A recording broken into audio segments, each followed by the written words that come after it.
itu mohon maaf tadi itu mahasiswa saya pribadi baru pertama presentasi jadi mohon dimaklumi kalau masih belajar. Oke. Eh, Artikel kedua kami berkolaborasi dengan dua mahasiswa sarjana di IAIN. Ketika tadi kita berbicara soal bagaimana konsep wakaf hutan, di melihat hutan seringkali digundulin dan orang merasa tidak takut, padahal di dalam Al-Quran ada ayat tentang wala taqrabaha di syajarata fatakuna minhu. Walaupun ayat itu hanya berbasis cerita Wahudi, tapi di dalam kaidah tafsir seringkali kita gunakan al-ibrah bi umumil lafzi la bi khusus sabab, bahwa penafsiran itu seharusnya berbasis pada makna umum lafaz, tidak hanya menggunakan sebab turunnya ayat. Oke, di artikel kedua kami setelah berbicara soal wakaf hutan, untuk menjaga agar wakaf hutan itu lestari dan bisa dimaksimalkan, maka perlu kemudian kita diajarkan namanya ekopedagogi, dengan bagaimana berperilaku kedewasaan atau pendidikan berbasis ekopedagogi.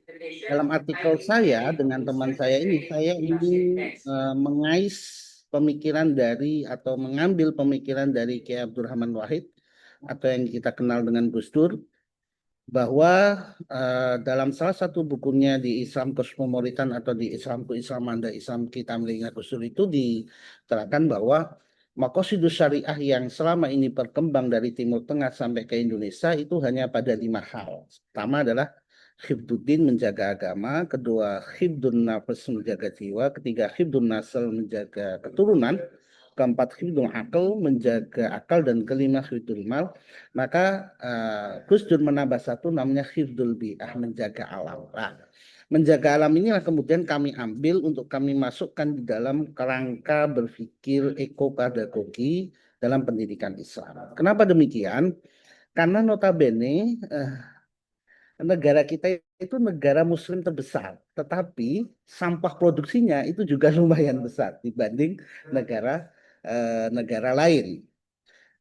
Pernah ada ungkapan dari salah satu pembaharu Islam di mana di Mesir, dia mengatakan saya melihat Islam di Selandia Baru tetapi tidak melihat Islam di Mesir. Itu melihat karena sebenarnya Islam punya banyak referensi tentang bagaimana menjaga alam. Islam punya banyak ayat-ayat, punya hadis, kadang kita kenal dengan istilah an-nadhafatu minal iman dan sebagainya lah, banyak sekali lah itu. Tetapi kenyataannya bahwa implementasi lebih banyak dilakukan oleh orang luar negeri atau oleh orang-orang non muslim, atau mungkin bisa lebih riskan lagi teman-teman ateis. Oke.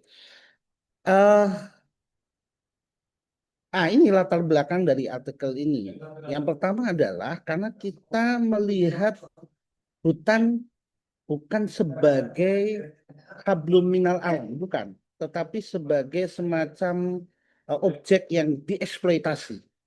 Padahal Al-Quran mengatakan bahwa hablum minallah wa hablum minannas wa hablum minal alam. Dalam filsafat kita kenal namanya teosentris, terus antroposentris, dan kosmosentris. Nah, kita itu masih pada level teosentris dan antroposentris. Tapi tidak pada level yang namanya kosmosentris. Bagaimana alam sebagai pusat. Ya, alam sebagai pusat berarti kita juga harus menghargai alam. Itu yang pertama. Kemudian yang ketiga adalah seringkali pelajaran di pesantren, ya di pesantren, di pendidikan agama, kita hanya dilihatkan gambar. Kita hanya diisi dengan kurikulum di dalam kelas. Kita tidak pernah misalnya ada salah satu TK di daerah Salam, namanya kita TK Salam di daerah dekatnya Cak Nun di Jogja itu kurikulumnya berbasis kurikulum alam. Jadi misalnya hari ini ada eh, seorang anak-anak bawa bibit panen padi, misalnya bibit padi gitu kan. Maka bu guru saya bawa padi nih. Gimana? Oh ya sudah, itu depan ada sawah. Kita turun kita nanam padi. Jadi si anak kecil itu diajari, oh ini loh bentuk apa itu benih padi itu seperti ini, tumbuhnya harus begini. Kita seringkali hanya dilihatin gambar, mulai dari SD, SMP, SMA, sampai jadi kita tidak pernah melihat itu dalam realitas yang sebenarnya. Sehingga kemudian kita sering kehilangan momentum bersentuhan langsung dengan alam, padahal itu bagian dari pendidikan. Nah, kalau bahasa saya kalau di Jogja itu namanya kurikulum kehidupan. Jadi kurikulum itu bukan hanya di selembar kertas, tetapi kurikulum itu apa yang kita hadapi hari ini. Banyak sebenarnya sudah disinggung tentang itu. Oke, intinya adalah hasil pembahasan adalah yang pertama adalah Hifdzul Bi'ah itu digagas oleh Gus Dur sebagai upaya untuk menarik umat Islam agar kemudian menjaga lingkungan, gitu kan? Dengan apa? Dengan konsep tadi Khalifah fil ard, wala taqrab hadhihi syajarah fatakuna minadh dhalimin, dan banyak sekali ayat-ayat tentang itu. Kemudian ekopedagogi itu dasarnya adalah pendidikan yang menumbuhkan kesadaran ekologis berbasis nilai Islam. Kemudian mengintegrasikan humanisme, kesetaraan, dan etika lingkungan.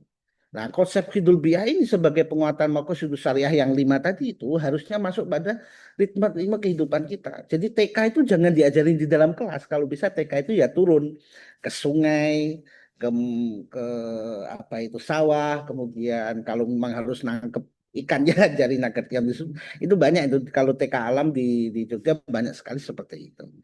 Kemudian yang terakhir di tengah-tengah krisis lingkungan ini, apalagi kemudian kita banyak wilayah-wilayah yang berbasis tidak rata ya. Misalnya di Sumatera banyak pegunungan, di Jawa itu banyak ya ada pegunungan rawa dan sebagainya, ada pesisir. Seharusnya kurikulum itu harus berbasis tempatnya masing-masing. Misalnya nih kalau situ Bondo Probolinggo tuh, karena basisnya pantai, seharusnya kan ilmu astronomi, pantai, suhu air dan sebagainya itu seharusnya menjadi kurikulum yang lebih dikenalkan banyak sebagai kurikulum muatan lokal yang lebih tidak hanya soal bahasa daerah itu masih hal terkecil. Saya kira itu sebagai pemantik diskusi ini. Mohon maaf kalau ada penjelasan yang kurang logis atau kurang tepat. Semoga bisa menjadi sumbangsi dalam diskusi ke depannya. Terima kasih. Assalamualaikum warahmatullahi wabarakatuh.